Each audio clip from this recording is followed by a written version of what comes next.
নমস্কার, সোমাস অ্যারোমাবিন্দের পক্ষ থেকে আমি সোমা বলছি। আমার আজকের রেসিপি শাপলার ভেলা ভাজা।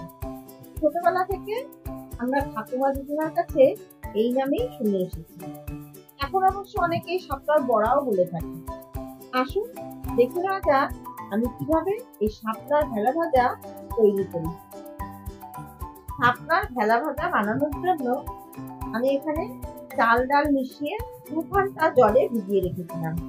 চাল আর ডাল ভালো করে ধুয়ে নিয়েছি। এবার একটা মিক্সার গ্রাইন্ডারের বাটিতে ভেজানো চাল ডাল ঢেলে দিলাম। আমি এখানে মিক্সিতে বাটছি, আপনারা চাইলে শিলপাটাতে বাটতে পারেন। আর দিলাম সামান্য একটু জল। এখানে চাল ডালের পেস্ট তৈরি করে নেব। পেস্ট তৈরি করে নেওয়া হয়ে গেছে। এবারে আমি এই পেস্টটা একটা বাটিতে ঢেলে দিলাম। এর মধ্যে দিয়ে দিলাম 1/2 চামচ হলুদের গুঁড়ো, 1/2 চামচ লঙ্কার গুঁড়ো, স্বাদ মতো লবণ আর সামান্য একটু চিনি।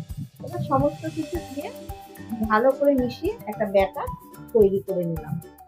ব্যাটার আমার তৈরি করে নেওয়া হয়ে গেছে।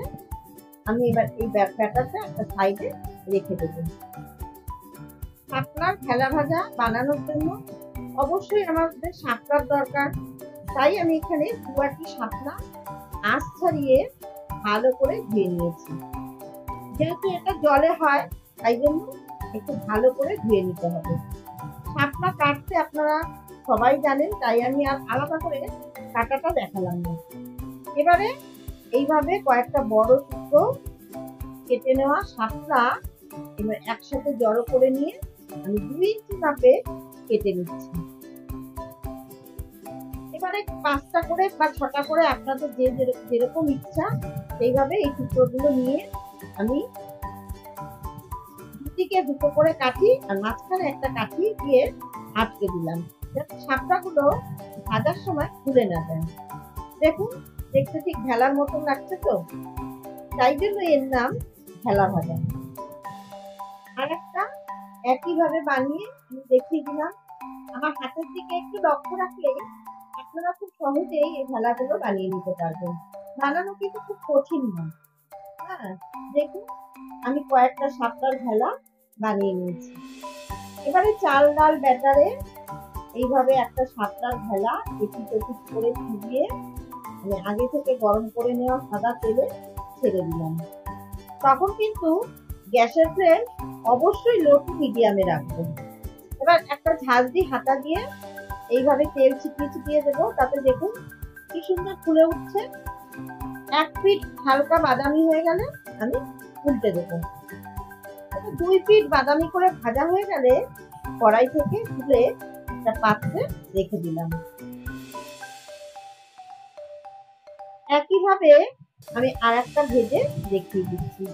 দেখুন এইভাবে ভেলার টুকরো নিয়ে ব্যাটারে এপিট ওপিট করে ভালো করে চুবিয়ে নিয়ে আমি তেলের মধ্যে দিয়ে দিলাম।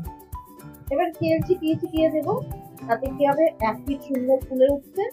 হালকা বাদামি হলে আবার আর 1 পিঠ উল্টে দেবো। এবারে বাদামি করে ভালো করে ভাজা হয়ে গেলে কড়াই থেকে তুলে একটা পাত্রে রেখে দিই।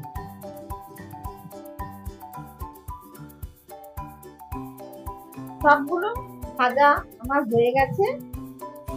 তৈরি হয়ে গেল শাপলার ভেলা ভাজা। খুব সহজ পদ্ধতি আর উপকরণও খুব কম লাগে। এইভাবে আপনারা একবার বাড়িতে ট্রাই করে দেখুন, খুব সহজে আপনারাও তৈরি করে ফেলতে পারবেন। পুরোনো দিনের একটা রান্না আমি তৈরি করে দেখালাম।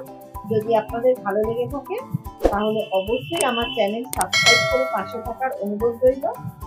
অবশ্যই লাইক, কমেন্ট ও শেয়ার করবেন। ধন্যবাদ।